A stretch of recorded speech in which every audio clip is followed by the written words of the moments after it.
In the firehouse, every second counts. The best tool for the job? A well-rested firefighter. Dream Seat Firehouse Furniture, built for durability, designed for comfort, because your best tool is your team at their best.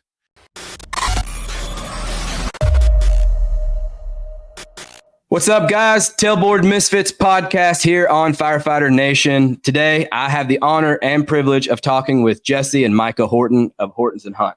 Jesse, Micah, how's it going, guys? Good, brother. Thanks for having us on. Yeah, thank you. No problem, man. I've been a fan of what you guys have done between the Hortons and Hunt and the Undisclosed Agents podcast. I know you guys co-host that together. And some of the guests you've had on and the information that you guys are able to add into it, like, I love that part of podcast. Sometimes whenever we get into like some of the podcast, which they're extremely valuable, don't get me wrong, but as far as like, how do you say, like entertainment goes, like I love hearing a conversation rather than an interview style. Like I want to hear the value that you guys can add just as much as the guests that you have on. And trust me, with this platform, I get how that goes. Like sometimes as the person with the podcast, you just want to listen. But I appreciate the insight and guys that you've had on and be able to talk with them and give your own insight to what you guys are talking about. It's crazy, man. We're so fortunate to have been able to have the guests we've had on and been able to have the conversations we've had. And definitely it's, you know, from the selfish side of it, we get to sit in a master class, you know, once or twice a week with some of the industry giants out there. And it's just as beneficial for us as it is for anybody else out there. Don't get me wrong. But yeah, we're super fortunate. We're having a ton of fun with it, man. Yeah, I love hearing that too, because honestly, I feel the same way. And it just goes to tell you, like, a battalion chief and a captain and a pretty less tenured firefighter, like we all feel the same way. Like the people that I get to talk to, I just get to pick their brain and listen to them, you know, week after week. And really, like, I'm just so fortunate in my position and my career where I am right now to be able to have those kinds of conversations with the caliber of people that I get to do that with. And so I kind of wanted to start out with that, the podcast and the Hortons and Hunt. Like, how did it start? And I get that it might be two separate things, but like, if you guys don't mind, just like the history and background of it and how it all came about. Yeah, we'll give you the Cliff Notes version. Okay.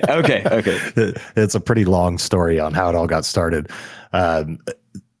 So our other business partner, Brian Hunt, is a terrific fireman. He's a company officer. He's a captain at our department.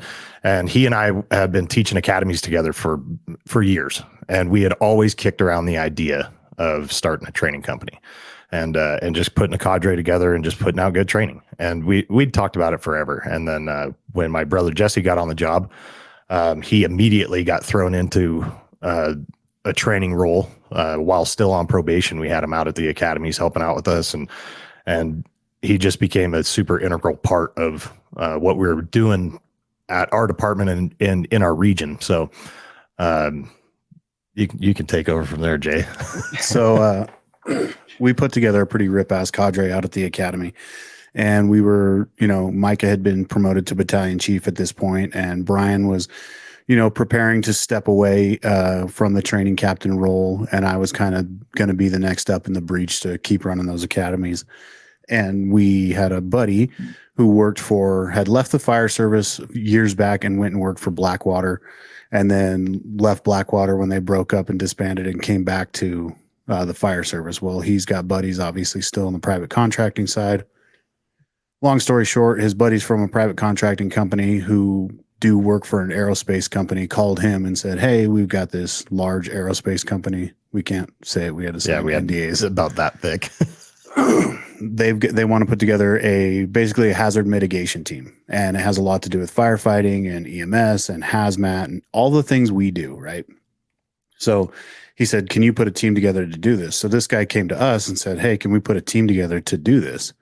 And I said, "Well, what do they want us to do?" And they sent us, after we signed 2, you know, dictionary stack NDAs, they sent us a list of the top hazards they thought that they would encounter doing what they do at this aerospace company. And it was a joke if you're a firefighter anywhere. And, we looked at it and we're like, yeah, we do this every day. Yeah, it was like the top 20 things that they thought might go wrong. A fire, somebody has a heart attack, extrication, fuel spill, stuff like that. Easy stuff. Yeah, easy stuff that we do all the time, right? So we're like, yeah, of course we can do this. So one thing led to another. And the next week, Brian is on a plane out to Cape Canaveral, Florida, to meet with this aerospace company in a room with all these eggheads and some pretty big names calling us from the arm that walks out to the space shuttle.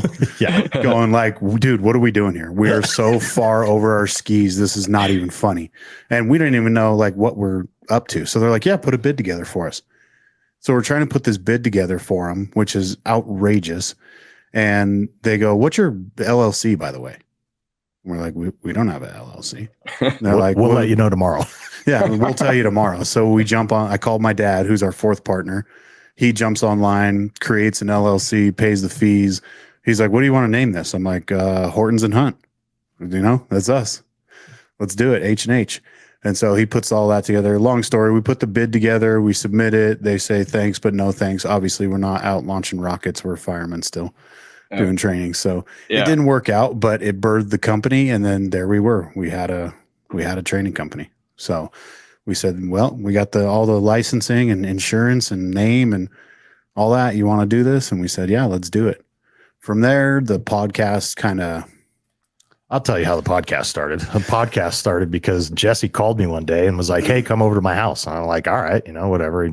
Thinking he needed help with something at the house So I show up and he's got these mics and headphones and shit sitting here.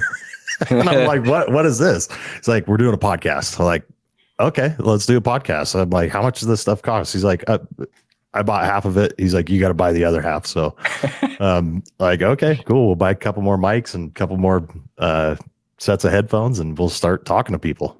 See how it goes. What I appreciate about the podcast stuff is like, there's the firemen out there that like, don't get the podcast thing right. Some of them will even like make fun of you for it and everything. And it's just like, what they don't realize is like, we're doing exactly what we do at work every single day. It's just sitting here, honestly, just talking shop or talking crap, whichever one. Like, and it makes for a great conversation. And it does. At the end of the day, it adds value to the fire service, which I think at the end of the day, that's what we're all here for.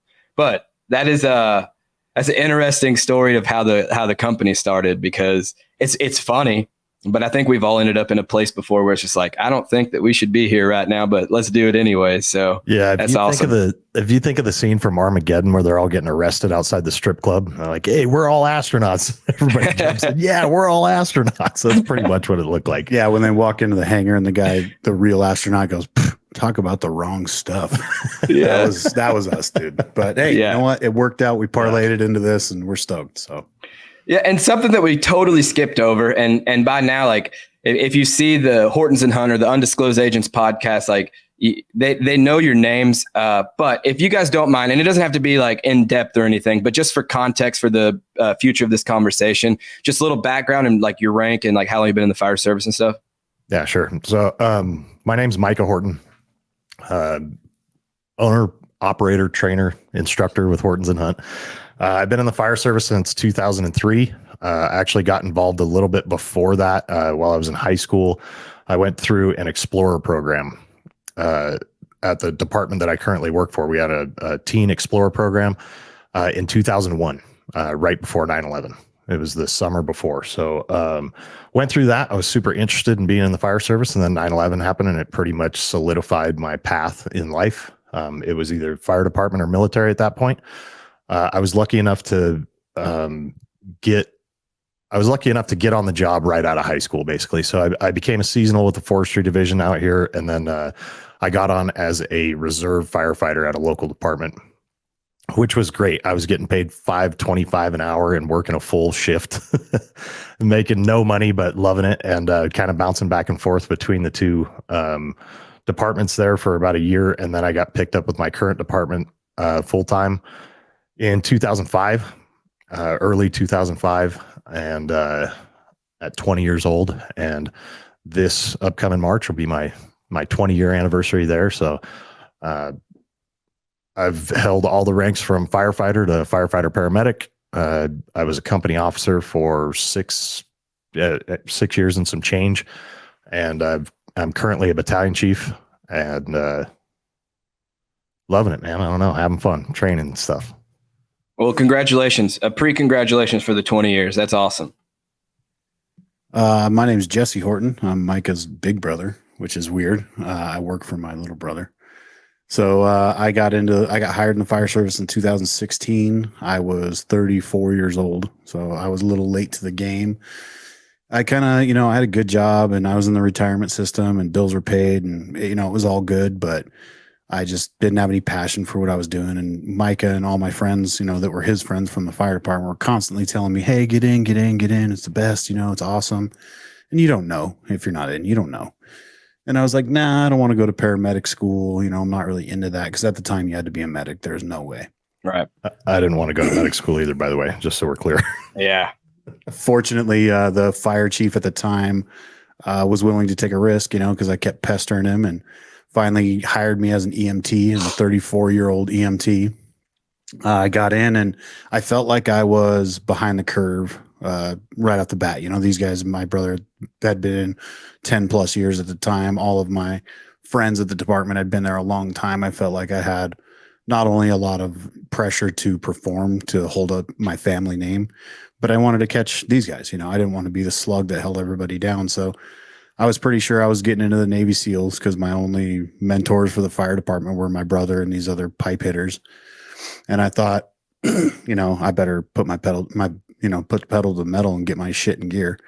So I did. And I haven't taken my foot off since. I had a good run as a fireman for a little over 7 years and recently was promoted to captain. So yeah, woohoo. Yeah, So congratulations. I'm pretty excited about that. That'll be a new chapter. We'll see how that goes. But yeah, I've been in the fire service 8 years now, and we started the training company and the podcast, and it's been nothing but fun since, man. That's awesome. It's a good ride. And just so we're clear, it did not get into the Navy SEALs. The fire service has got all sorts. It takes all types out there. That's right. I love that. So, what I love more about this, what I'm currently, the emotions I'm currently going through or working through right now is like, I love the fact that you're a battalion chief, Micah, and Jesse, you're a captain, and I'm a fireman. And so we're about to get a little bit of context from all three, which I think is important for some of the topics that I would like to talk to you guys about. And one of the first ones that you guys kind of threw out there, and I was like, no, like I love this is communication. And really, as far as understanding said communications, but I'd like to take it a step further and talk about being the person communicating what you need to communicate, and also the person on the receiver's end. And so, Micah, you're a battalion chief. You have to communicate a lot to not just company officers, but really a whole probably battalion, multiple stations, and firefighters, and even yourself in the training. But specifically as a battalion chief, like where have you found success at? When it comes to communicating and when people have really received your message well? So for me, it's about telling the truth. Okay. Bad news doesn't get better over time. Bad news ages like milk, man, not like wine. So if the news sucks, just give it to them. Right. And if the news is good, just give it to them. And if you don't know the answer, let them know you don't know the answer. It's okay to not know the answer to every question.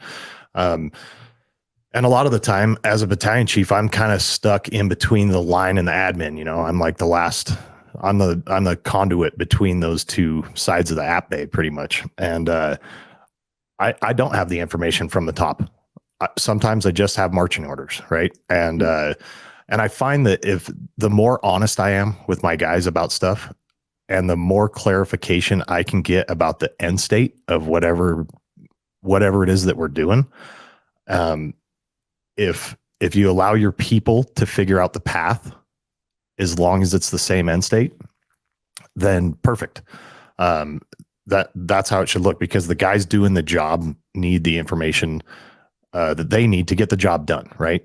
A lot of the time we have, a new policy comes out and the line's just like, what the fuck are we doing this? Like, this makes no sense. Right. So I try to be open and honest with my crews. Not just people of rank, all the way down to the newest fireman. Like, hey, does this work for you? Why not?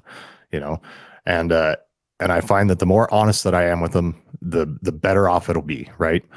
We complain about communication in the fire service all the time. Everybody complains about, that nobody's communicating. Well, there's been times where I've communicated very clearly to people and they just didn't listen because it wasn't the answer that they wanted to hear. So as far as the receiver end of that, and I've been guilty of it too. I've been guilty of that at every rank that I've held. So as far as receiving information, people need to not take things personal and they need to listen and comprehend the message. And if they don't, they need to ask questions. They need to get the clarification, right? So I find that those are the big tenets for me. That honesty portion is huge, both up and down the chain. Sometimes I got to have tough conversations with my boss, and I got to be honest with them. And I got to tell them like, hey, this policy shit, it's not going to work. This is why. And you have to be willing to have those tough conversations. You can't shy away from stuff like that. So. Yeah, I like when I was kind of like jotting down some notes, and obviously I'm not like in the specific space that you are when it comes to you being a battalion chief, but like there are certain things that like I have to communicate to people that I work with, right? And I think the most success that I've seen, especially like in your spot, and I'm looking at this from a completely different perspective, is some of the best communications that I've seen had from battalion chiefs or even company officers when, the whole saying like shit rolls downhill, when that shit starts rolling downhill and you have to give someone something that they may not agree with that may be controversial, is really giving those guys why this is happening. If you know the why, and that kind of falls back on like the receiving end, right? If you want to know something, you have to ask why, but you have to be able to explain that to them. And a lot of times it's like, we as firemen or as drivers or whatever don't understand why a policy is being implemented or there's a new change in this and that. But if you tell us why, we're like, oh, I didn't think about that. That actually makes pretty good sense. When instead, like if you would have left that out, right, like we would have probably been talking crap about it 10 minutes from now at the kitchen table. And that's a big problem, right? If we don't understand something, what do? We got aye. Yes, sir. We'll take care of it. We turn right around. We go into the kitchen. What the fuck is this guy talking about? What a dumbass, you know? And so ask those questions. If you're the fireman or the driver or the captain or whoever you are, if you don't understand why something is happening, ask the question, get the answer. It's the same. Pardon me. It's kind of the same. And I think my communication skills have been developed a lot through training. And when you train somebody and you're the instructor and it's your job to give the information, your communication has to be on point, right? And you have to give that why if you want true comprehension of whatever it is you're trying to teach or instruct. So you have this in a like sense where you want to just explain it so thoroughly you make sure that they receive it. The problem is, and we've all done this, and I've done this when I've been in a training being taught or whatever, we hear some information and then we don't comprehend it.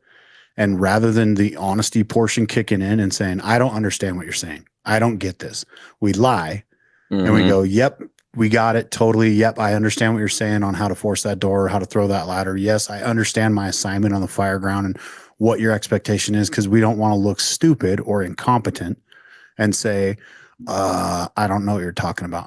I don't know what VES means. Right. You know, and there'll be a time and a place to talk about why the fuck you don't know what VES means, but it's not when you get the assignment, because we need something to get done right now. So if you don't know something, you have to step up and hold yourself accountable and say, I don't know what you're talking about. I don't know what that is. And if, from the administrative side, if something comes down the pipe that you don't like, you should ask why. You should try and receive the why, because you might be missing a portion of it. In the end, you still might not like it, but you can at least have a thorough understanding of it. When you go to the kitchen and talk shit about it, you can talk shit educatedly instead of just running your mouth. Right. But communication to me is formed in the earliest stages of your career development, because you start by learning, you evolve into teaching, then you become a company officer or a driver, and then you become a battalion chief. And the whole way you're still continuing this conversation, these communications. It's just how you establish it and how you establish people are receiving it. Yeah. I hope that there's some like brand new guys that listen to this specific part, because it's something that we try to tell our new guys at my department is like, if you don't understand something, ask questions. Right. And you even get I even get it, with my kids, right? You tell them like, go do this. And like, okay. And they don't know what they're doing. But ask questions. And just tell them, like, if they're listening to this right now, you have a captain and a battalion chief telling you right now, like, what should you do if you don't understand something? Ask a question. It's not an embarrassing thing. And like you said, like, I'm sure maybe everyone's been in this spot. If not, it's just me. That's fine. I've been in a spot where I should have asked questions before, and I ended up having to ask a question way later on in my career about something that I should have already known. Right. Oh, like, yeah. So it's just ask questions. And I think this is something that I've had to really work on about being just honestly like a good listener is being intentional with your listening. And like, there's so many tactics that you can employ to be a good listener, right? Like we talked about asking questions, repeat what they said. And the way you make that comparison is on the fire ground, right? If Micah shows up on scene and he assigns Jesse to fire attack, like receive fire attack, right? Like you're repeating what he said just to make sure that he understood you or that you understood him correctly. And I think like if you explain it like that, people might actually be able to understand and get the point. Yeah, absolutely. There's this guy I was teaching at academy one time, and this dude had carried a piece of paper folded up in his shirt pocket and a pen everywhere. And this thing was like soggy. It was in his turnout coat when we were doing burn day and stuff, you know, like this thing's all soggy and the ink's running all over it, but he always had a pen and paper and he would write notes down, and you'd just be talking and he'd just pull it out and jot something down, stick it back in his pocket. And finally one day I go, Gallus, what are you doing, man? And he goes, I'm writing down stuff that I don't know so I can come ask you about it later. Right on, brother. And this guy's a kick-ass fireman. I love this guy. So, yeah. That, you know, don't be scared to say, I don't know. It's fine. We, at one point in our career, we all didn't know. So, and if you get on a wildland fire and you're hearing people talk about lollipop and this and comos and get ground truth, this and that, they got their own whole jargon. So I don't even know what they're talking about. Yeah. We've, we always say to the new guys, and that's exactly what we say. It's okay to say, I don't know. It's totally okay to say, I don't know. When you've been there, 5, 6, 7, 10 years and you don't know, it's not as okay, but I'd rather you say, you know what? I don't know what you're talking about. And then we can teach that and learn that. And you can show some humility and get better at your craft at that point. But yeah, you need to say, I don't know. People, this is my favorite when you get a new probie in from the academy. And you're like, hey, we're going to go out back and we're going to throw ladders. And they're like, we didn't do that in the academy. You're like, you didn't throw ladders in the academy? They're like, nope. Yeah, you didn't stretch hose in the academy. Yeah. It's every recruit class. I see it every single time. Whatever skill they suck at and can't do well, they're just like, oh, they didn't show me that in the academy. It's like, okay, don't start your career out being a liar. Just be honest, dude. I don't know. We'll set you free. I was in the academy and I had to learn 50 things a day and I was super overwhelmed and I wasn't paying attention to this. Sorry. How do I do this? Right. I've also heard the excuse like, oh, they didn't teach us to throw ladders. They taught us to raise them. I'm like, okay, come on. Like, yeah, I get it. We're not technically going to throw it anywhere. Like, I get it. Oh man. So there was something that you said that I just wanted to also bring back, because we've been kind of talking about this from the perspective of like a new person and asking questions, being unsure, but some of the most respected people that I have in my life, it's because I've seen them express humility, especially when it comes into training and not knowing something. Because if I see a driver or even a company officer for that matter, and we go over a training concept that might be not necessarily foreign, but a little new to our fire department, and I hear them say like, I don't know how to do that. And then they're inquisitive about it and they're asking questions about it. Like, I don't know if they know just quite the impact they're making on the firefighters and the rookies and the probies of showing that amount of humility to say, this guy is a driver. He's been here for 10 years or 12 years. He's a company officer. And he just told his boss that he doesn't know something, as a company officer. Because as a fireman, we almost expect our officers to know everything, right? Before we really know that we don't know everything, like we kind of expect that. And just to see them express the humility and ask those questions, like I think it does wonders. And I think that a lot more people should do that. And I don't know if you guys have had like same experiences or have seen that like in person, but I think it's a great thing. Yeah, we talk about it all the time, and Jesse actually talks about it the most out of us. But when we're out doing a training, right, and we tell guys in our private through our company H&H, when we're doing these trainings, we tell guys like, if you don't know something, just say it. No one's going to come over and take your badge off your shirt and then give it to the next guy in line. Go, nope, he didn't know. So move down the line to the guy that does know. So that's not going to happen. Okay. It's okay to ask questions. It's okay to not know something. if you don't know something, you should get to know it. And that's for sure. It's not okay to continue to not know something when it comes to firefighting operations, especially at the company officer level. So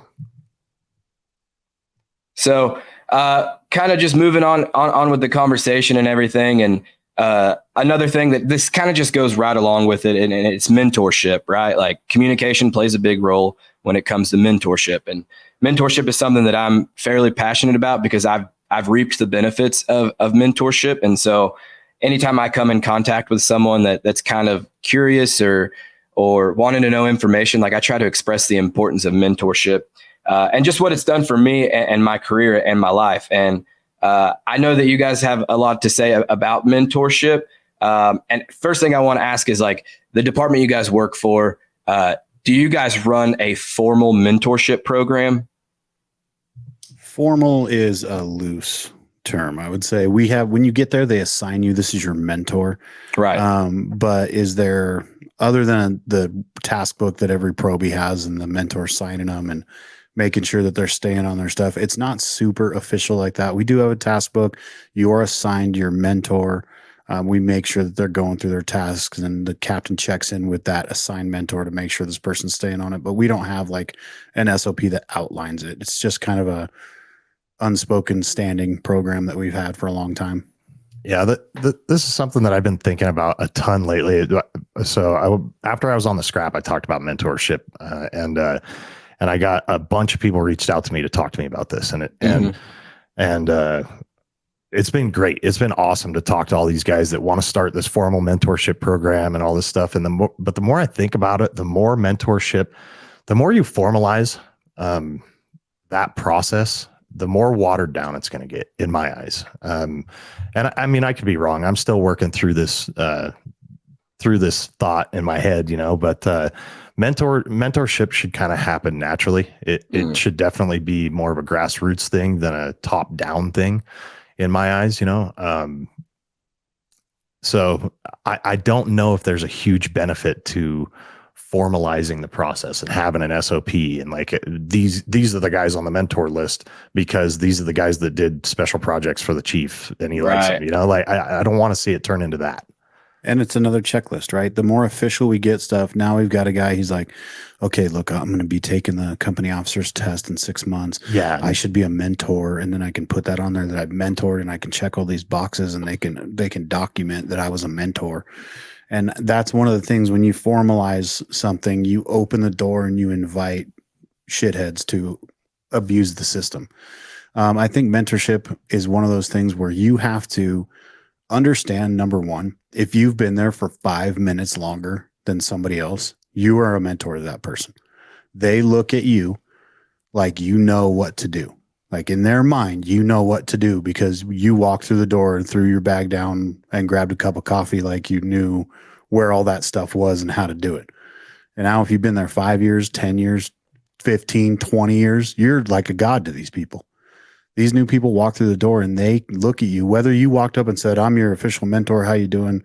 Or you blew them off because you don't talk to guys until they've been there for 5 years. They look to you for answers and help and all this unofficially or officially. You have to take that with great responsibility, right? What did Peter Parker's grandpa say? With great power comes great responsibility. You have to understand that you are those people, and you have to take it serious because you're developing the next generation, whether you want to or not. This is not something you get to choose to do. Yeah, I couldn't agree with that more. And everybody knows that was Uncle Ben that said that. Okay, it's not his grandpa. You got me there. Yeah. So I really like that.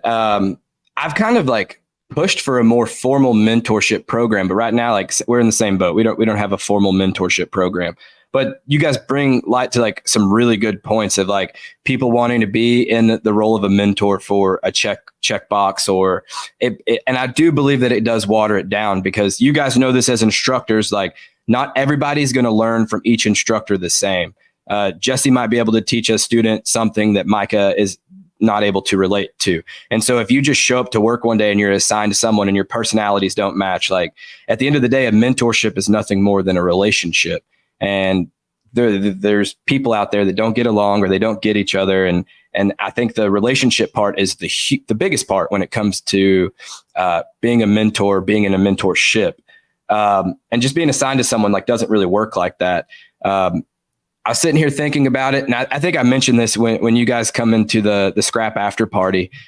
In my department, like I said, we don't have a formal program, but we recognized the need for one. And so a few of the senior guys got together, and I'll save the long story for later, but they established a very informal organization, if you will. And it had a bunch of mentors in it, and they called it Pin Down Leadership because at 5 years, you get a 5-year pin, and it was everybody 5 years down. And so essentially, if you guys got hired on in my department and you were watched more or less through the mentorship or the orientation process, and once you got assigned a shift, like we kind of know what you're about, know your personalities, and we would try our best to match you with someone that would be able to, that we think you would mesh well with and be able to help you with that. And I think something like that, like you were just explaining, super beneficial. Yeah. And we talked about that in the after party too. And I thought that was such a great idea. That's kind of one of the things that really spurred this thought in my head of like, dude, it doesn't need to be an SOP and it doesn't need to come out of the chief's office. If it comes out of the chief's office, guess what? There's going to be pushback. If the fire chief says we're doing X and it just so happens to be a mentorship program, there's going to be pushback. So I love that pin down concept. And if it does become formalized in your department, or if you, for whatever reason, they make it so you have to formalize this process, as formal as it should get, it should be up to the company officer in the house to assign the mentor. That's as formal as it should get. There should be no list of names, no special, whatever. It should just be up to the company and the house boss to figure that out. I do like that. And something else was like thinking about in the sense of a formal mentorship program is like, I think this is one plus to a formal program is the accountability aspect. Like at some form, like if it's like ours is super informal, right? Like our mentorship program, like our rookies are assigned a task book. Yes. But like, it's not up to a mentor to get that, help them with that. Right. It's up to the crews that they're with. But when it comes to like our mentorship program, like realistically, if a, probie or rookie wasn't hitting the mark, like we can have talks with them and we can, encourage them and, spank them on the hand a little bit, but like we would have no ground to stand on when it comes to like actual accountability. However, if it was formalized, maybe we would. And, with the task books and stuff that we do, your firefighter mentor is responsible for signing that book. It's similar to a paramedic preceptor, right? Okay. Like they're responsible. Their signature goes on the bottom of that book too. So, that responsibility portion, really comes into play. If you're a good mentor, you're going to take responsibility anyway. Like that's part of it. Right. The department shouldn't have to tell you, you need to take responsibility for this. Like you're just going to do it. You're that kind of person. That's what good mentors do. Right. Is they take personal interest in their mentees' development, So I just put the power back in the company officer's hand and then allow the company officer to put the responsibility in the hands of the mentors. Right. And so you brought up something else, like, let's talk about that a little bit. Just in your opinion, obviously you are fairly passionate about mentorship and like the benefit, honestly, that it plays, not just in the fire service, but specifically at a fire department. What makes a good mentor? Yeah, I don't know. It takes a bunch of stuff. We were talking to David Rhodes, Chief Rhodes, yesterday, and he talked about one of his mentors that didn't really teach him anything about the fire service, but taught him how to cook and taught him how to play golf and just talked to him and was connected with him on an interpersonal level that wasn't really department related. So mentors can have all different types of impact and every different attribute that you can think of. It depends on what area you're trying to develop in, really. You have to care about a person. I apologize. I got a tickle in my throat. You have to care about a person. That's number one. Like you have to actually care if people become good firefighters. You have to actually care if people are getting the skills or understanding. You have to actually care that what you're doing today is going to be the impact on your department and your operations tomorrow. You have to give a shit. And that's the number one thing about a mentor. You have to give a shit. Number two, you have to be competent. You have to know what you're talking about. You can be that unofficial, like kind of guy who teaches them to cook and play golf and have a connection, more kind of interpersonal connection with them. And those mentors are super important, just like your skill development mentors are important. But in the end, like, I ain't trying to make friends. I'm trying to make firefighters. If you become a good firefighter, we can become good friends. And I say that all the time. And it's something I believe in. I don't have time to hang out with like my friends that I've had for 20 years. I'm so busy. I certainly don't have time to like make a new friend that's going to suck at his job. Yeah. So I have a hard time and a struggle with that when we kind of just do the buddy thing rather than do the make a firefighter thing. So I'm going to work on my communication here a little bit. Yeah, I agree with Jesse. And what I meant by that was there's different areas of your life that you can develop in, right? Like I have mentors that I do jujitsu with, right? They're not firemen. Some of them are cops, they're not helping me get better at my job, but they're mentoring me in other ways, so, but as far as your firefighter skills, you need to find a strong mentor that is going to be honest with you. If you suck, your mentor needs to tell you, you fucking suck. This is why, and this is what we're going to do to fix it. So honesty has to land in there somewhere. You have to be honest with people. Yeah. Yeah. It's an opportunity for those mentors, our younger mentors in the department, because a lot of times we see if a guy just got off probation, who's the best guy to teach the probie how to do the house chores? Right. That guy, right? And we're going to see everybody have you should have multiple mentors throughout your career in different levels. But as we see these guys come in here and adopt these mentorship roles as the mentor, this is going to help them develop their leadership skills well, because there's going to be tough conversations that need to be had. We're going to build them up. We're going to break them down. We're going to give them a skill. We're going to see them fail. We're going to see them succeed. And all of this is going to play a part in our development as the mentor into a leader.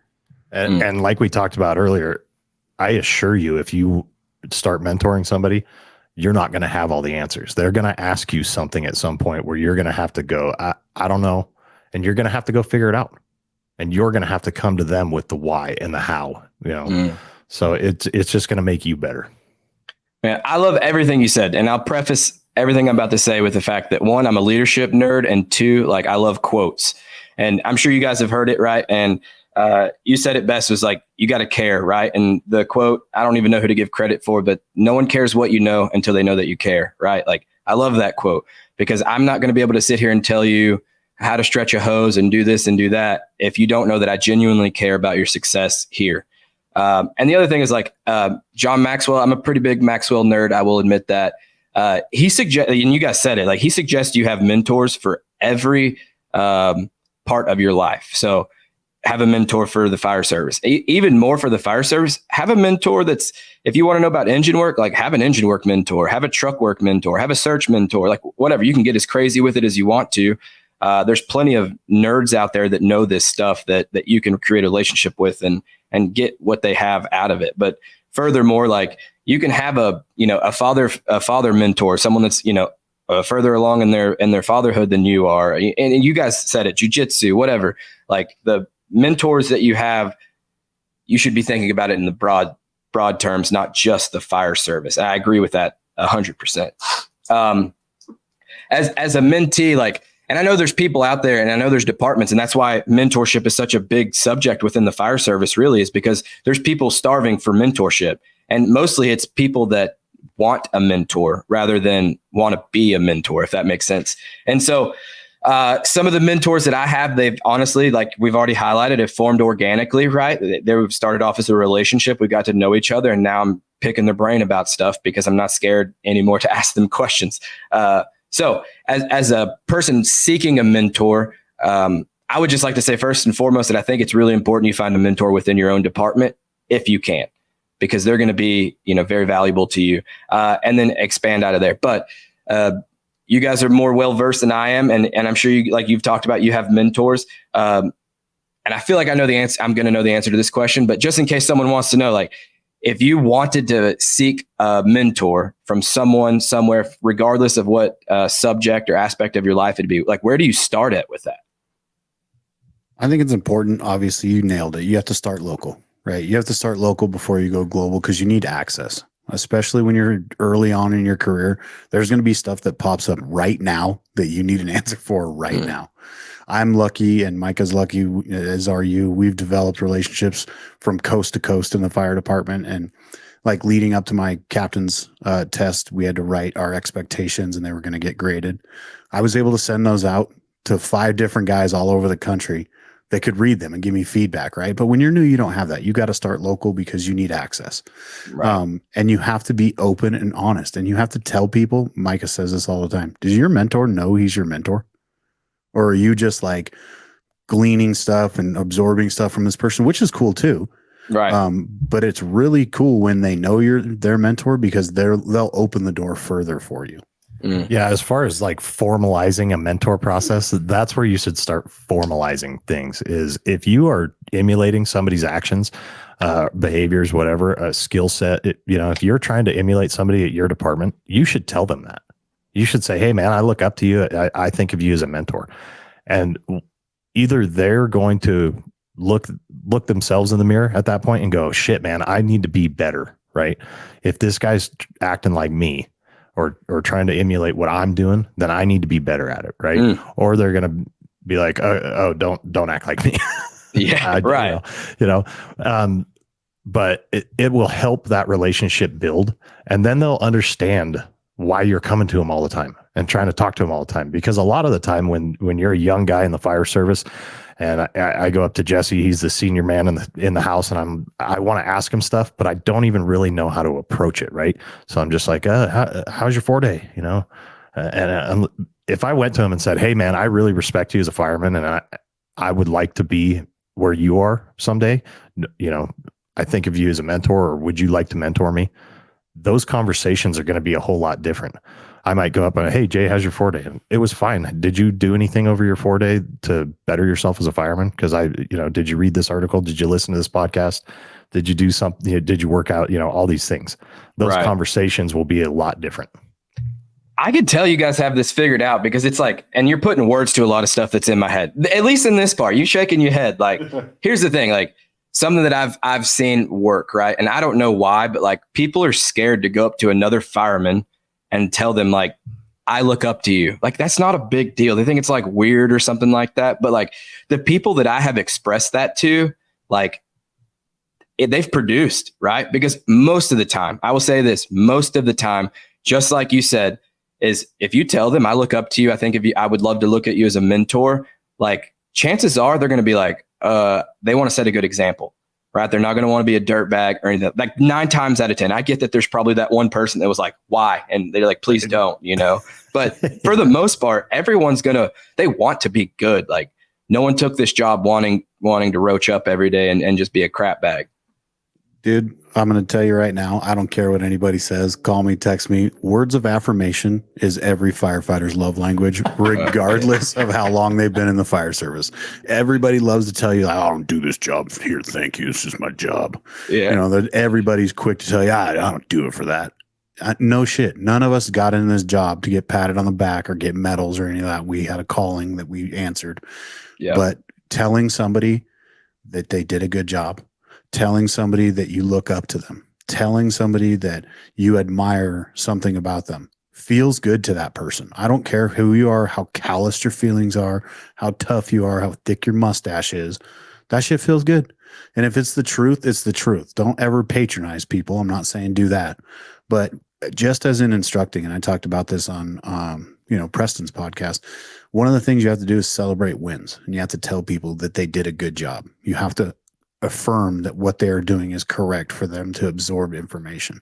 When you do that the same way, seeking mentorship, and you tell somebody, I admire you, I look up to you, I'd like to emulate your performance, things like that, that feels good to them and then inspires them to keep up whatever good behavior it is that you're admiring. So don't be afraid to do that stuff. Everybody likes it no matter how tough they look. Just to dovetail on that too, progress. People want to know that they're making progress, right? I tell guys all the time, I'm not looking for perfection. I'm looking for progression. I just want guys to get 1% better every day, right? I want to see that from last month to this month, you've progressed in your hose pulling skills, right? That really sunk in for me when I started doing jiu-jitsu, not to bring it back to that, but the belt system and the stripes on the belts and stuff like that. Like, our school's bounced around a bunch about how we do that. But I will tell you, getting a little piece of athletic tape wrapped around your belt in a class full of grown men, you wouldn't think means a whole lot, but it does, because it allows you to know that you're making progress, right? That it's not just futile. It's not just, you're not just doing things, and it's not a treadmill, right? Not a rocking chair. So, yeah, I do love that. And I probably shouldn't, I should stop bringing this up, but like, well, I told you guys, I like John Maxwell a lot. And he always talks about, is like, how someone needs to be told they're doing a good job. Well, it's if they're breathing, right? And it's in their performance thing. And it's just like you said, the words of affirmation, like, it goes a long ways. Everyone likes to hear that they're doing a good job. And then to caveat that, like, obviously, if they're not doing a good job, just make sure you tell them. That part's huge as well. I was thinking, whenever we're talking about just having, and it all goes back for me, is like, I'm glad we had this conversation in this sequence, if you will, because it goes back to communication and being able to communicate well, and being able to talk through the troubles you're having and stuff like that. And as a mentor, like, communication plays such a big role in that. And mentorship and leadership, in my opinion, they go hand in hand, because as a leader, like, you are a mentor to people that, the people that you have influence over. So I appreciate it. Do you guys have anything else on that? Because I know there's like a hot and heavy topic, and I love it. And I just don't want to leave anything unsaid. No, just be okay going up, just like you said, and telling somebody that you like the way that they do business, right? Be open to talking to them. I mean, don't try to kiss them afterwards, but right, that might make it weird. Or try. I hear it's not weird every third day. I don't know. So kind of moving into something else that I know a lot of people are curious about, and a lot of people struggle with, and it's training, right? And specifically training while you're at a busy house, a busy department. I know it's something that I've struggled with in my past. And to start off the conversation, like, I will say this is like, I used to have this opinion, especially when I was new, that like, if I wasn't out like running an entire drill every shift, like, man, we weren't training today. Like, I used to have that attitude, like, that sucks, right? And someone opened my eyes to the fact, like, no, training doesn't have to be this elaborate drill where you have to go, set up at your drill field and do all this stuff. Like, it can be a short and concise subject. And I love that process behind it. So I kind of let you guys take it from there, and what your thoughts are on just training, especially while busy. So first and foremost, I wanted to say you should train a lot, but now we have to be honest. Okay. So we put this podcast out, right? We have this training company, and we talk about training all the time and the importance of training, and we hammer training. Well, we've got guys who work with us every single day, who have known us for 20 years, who stand side by side with us all the time. And one of them, Carlos Madrid, shout out to this guy. He's a pipe hitter, stud. But the guy will tell you the truth and tell you where you stand. And he said, I love the podcast, man, and I love everything you guys are saying on it. And he goes, I just wish more podcasts would be honest and say that they don't train every day.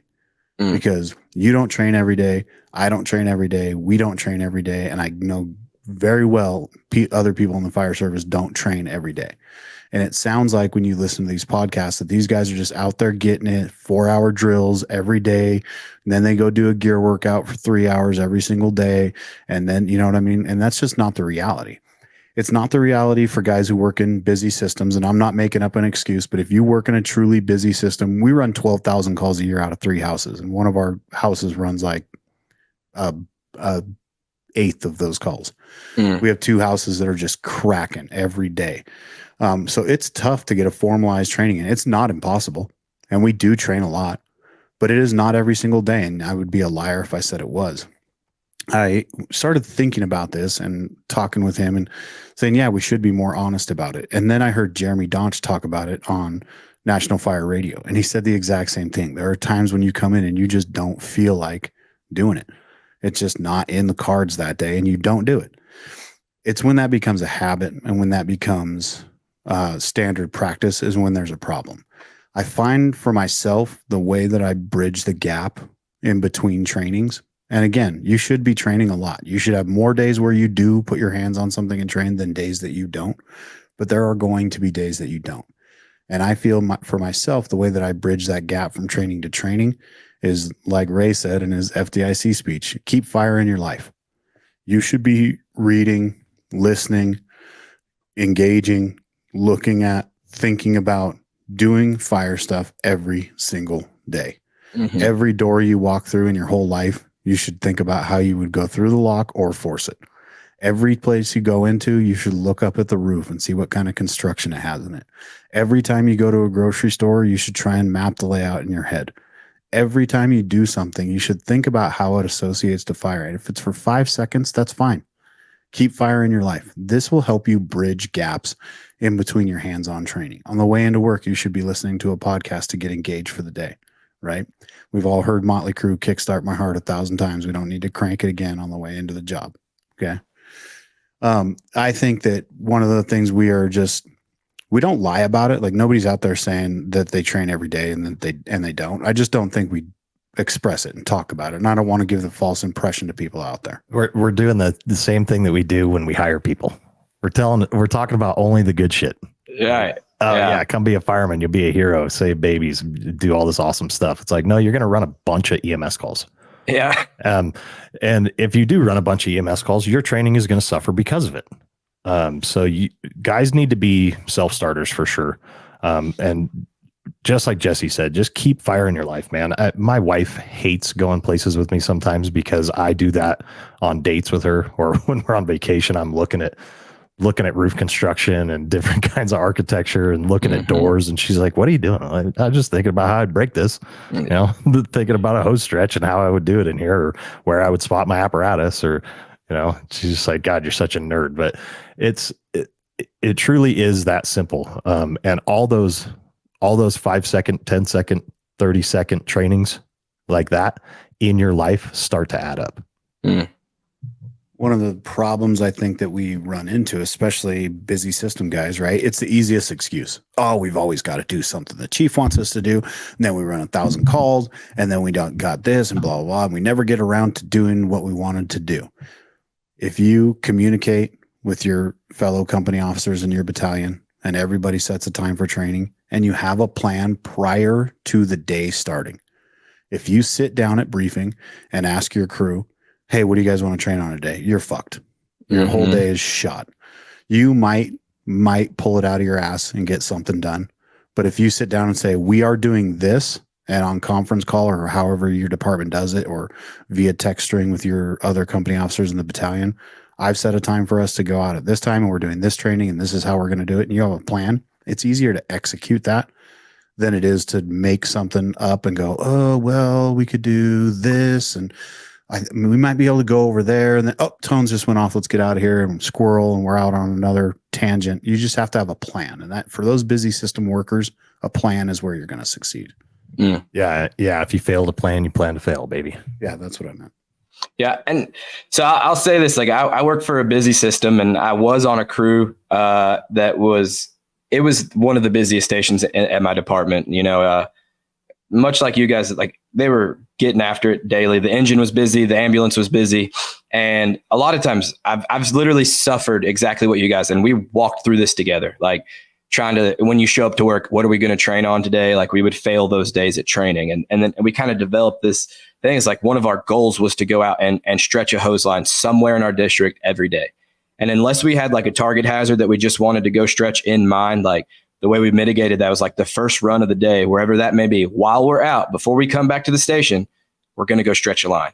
It might be, we might not get out first thing in the morning on a run or something. And it might be when we run to the grocery store, but while we're out at the grocery store, guess what? We're going to go stretch a line. And I think like a lot of days, that's what would happen, especially once we hit a lot of like the known, places that we wanted to go stretch in our district. It did turn into an EMS run, and everything's good after the call. And like, okay, hey, you're stretching that house right there. It takes, 5 minutes, no big deal. And the other part of that, like you guys said, is we ended up getting really good at busy days, because they do happen, and we didn't train. We didn't get to go do something like physical wise training. And if it got to a point at dinner time when we weren't and we hadn't like talked about fire yet, that we would either at kitchen table talk about it, even though that was kind of sacred for goof off time and just like family time type of thing. But after dinner, we'd go down to the picnic table and we would, talk about something related with fire. I worked in a downtown district and pick something and go over it, right? There's a million different things that you could go over. And it ended up working really well. So I agree with everything that you guys said. And I think it's super important. Oh, one other thing, not to like talk about it, but you guys mentioned like EMS calls. I've heard of guys like going to EMS calls, right? And they play a game like, coming out and they'll drop it on there. Like, how many bedrooms was in the room? Where did the service drop come into the house? What color was the front door? Stuff like that. Just make sure you're engaged and paying attention. How many cat litter boxes did you see? Right. Yeah. Stuff like that. Yeah, exactly. Man. Well, I think we're coming up on an hour. I want to be respectful of y'all's time, and I want to at least like let y'all get back to doing way better things with H&H and the Undisclosed Ages podcast. I do want to hit on Undisclosed Ages podcast though, because obviously I'm a podcast fan. I do a podcast, but I listen to a lot of podcasts, and y'all's is one of them. And so if you guys want to give information on the podcast, like if someone wants to be a guest on the podcast or they have a suggestion for the podcast, your social medias with that and everything, just let me know about it. Well, first and foremost, thank you. We appreciate that. And we got nothing better to do than sit here and talk fire stuff with you, buddy. So yeah. As far as the podcast goes, man, we're super organic on it, right? If somebody wants to reach out to us, you can get either one of us at jesse@hortonsandhunt.com or micah@hortonsandhunt.com. We do our best to answer every single email we get and every text and DM we get on the Instagram. Instagram's a great way to get a hold of people. We're good about getting back to everybody. If you want to be on the podcast, or if you know somebody who'd be a great guest on the podcast, definitely holler at us. We're booked into 25 at this point. Heck, we try and book them out. Yeah, it's cool. We're, like I said, we're so fortunate that we have been able to get the guests that we've had and establish the relationships that we have. And I'm going to tell you, I'll be very honest. The way we did it was by sending a message and just saying, "Hey, what's up? You want to?" Or walking directly up to somebody. That's how we met Brian Brush. We just walked up to him at FDIC and introduced ourselves. And, he was super nice and easy to talk to because he's just another fireman like everybody else, and I think sometimes we put people on pedestals and we see them larger than life in our minds, but we got to remember we're all doing the same job. It doesn't matter if you're running 1,000 calls a year or if you're running 50,000 calls a year, you're doing the same job, right? You can only run one call at a time. And we're all doing the same thing. So these people are just like you. And if you want to hit us up, that's where you can get a hold of us. Please do share, good on there. Talk about how cool our podcast is. I don't know if we get anything out of that, but it's neat. If you want to sponsor our podcast, please get a hold of us because we are poor as shit. Oh man. Do you guys release an episode like weekly, right? Is it weekly? We're bi-weekly. Okay. Yeah. And sometimes we miss we try to get it out there. We've got a producer who's busy too, and he tries to get all his stuff in, and we try to get guests lined up and get it all hammered out. We've been lucky and got them out bi-weekly for this first year. But we'll see if that continues the trend. You got to get the guests booked. People got to want to talk to you. Yeah. And everybody's working shift still, we understand that. And it's been a great experience, man. We love talking to people. So please reach out. Even if you don't want to be on the podcast and you just got questions or want to shoot the shit about something or have questions about something we may have said on a podcast or whatever, please reach out to us, man. We're just firemen like everybody else. Reach out and we'll get back to you as soon as we possibly can. Yeah. And I know we talked about like the inception of H&H and everything like that, but just a little bit more details on it. You guys, what classes do you offer right now? And like, are you guys local? Do you travel everywhere? Like we will do it all. Like, so not all the training. We will do what we're comfortable with. We'll stay in our wheelhouse. Our bread and butter classes that we really love to teach are forcible entry, search. We have a really popular search program. We love teaching hose stretching. We have a class called Seconds Flat, talks about the flat load. And if you're not running a flat load, you're doing it wrong. Heard it here first. So we love stretch and line. We've got a class called Boots to Bugles where we talk about officer development and coming up through the ranks and how to kind of formalize that process. But we will also design trainings for you. The problem is like, you got to remember, we're not a rich company, right? So if you want us to come out and go somewhere, if you want us to pull hose, we don't have fire engines. We need your fire engines. If you want us to come out and do search, we need a building. So these are some of the things that go along with it, but we travel for sure. Right. Anything anybody wants, we'll try and make happen. If it's something that's out of our wheelhouse, like, if you want to do swift water rescue from a car that's in the water, we're not your guys. We are all about basics. We wrote an article called Black Belt in the Basics, and we meant it. Like, that's what we do, is basic fireman training. And you would be surprised that how advanced you can be if you're just proficient in your basics. Yeah. One of the big things we do with H&H is, if you're a fire department and you hire us for a training, right? Say you hire us for seconds flat or 5 rights to the first line. We come to your fire department and we look at what you have and we model our training. We're able to mold our training program around what you have, your staffing levels, your response areas, your engines, your equipment. And because if you stick to the basics, right, we can apply those basics to just about any fire engine or truck in coast to coast, right? So, we will come to your department and we will do it your way. We'll just help you improve your way. We're not trying to sell you our way of doing business. Yeah, no, that's super important. I love every bit of that. And man, I can't express to you how thankful I am for both of you taking time out of your day to come talk with me. It's meant a lot. I've learned a lot. It's really awesome to hear. Obviously every fireman has an idea of what they want other firemen to be like, if that makes sense. And I would say that you guys align exactly with that, because I couldn't agree more with a lot of the stuff we talked about. And I think it would be awesome to work with you guys, because I bet that's pretty fun thing. You got brothers, battalion chief, captain. I bet you guys have a lot of fun. So we do have a lot of fun. That's for sure. Yeah. Yeah. Thank you for having us on, man. This has been great. It's an honor and a pleasure, man. So thank you very much. Super humbling that people want to talk to us, man. Thank you. Yeah, no problem. Guys, that's going to be it. Real quick, if you found value in today's show, just please do us a favor and share it. That's how this gets out. That's how you share it with your friends, share it with your crew, send it to your mom if you want to. Maybe she needs to know a little bit about what you do at work. I don't care. But just share the show if you think it added value to you. So stay tuned. We're going to have some more episodes coming. So make sure you're subscribed to YouTube, Spotify, Apple. Make sure you're following the Firefighter Nation platform on Facebook and catch it when it streams. So other than that, guys, we'll see you on the next one. In the firehouse, every second counts. The best tool for the job, a well-rested firefighter. Dream Seat Firehouse Furniture, built for durability, designed for comfort, because your best tool is your team at their best.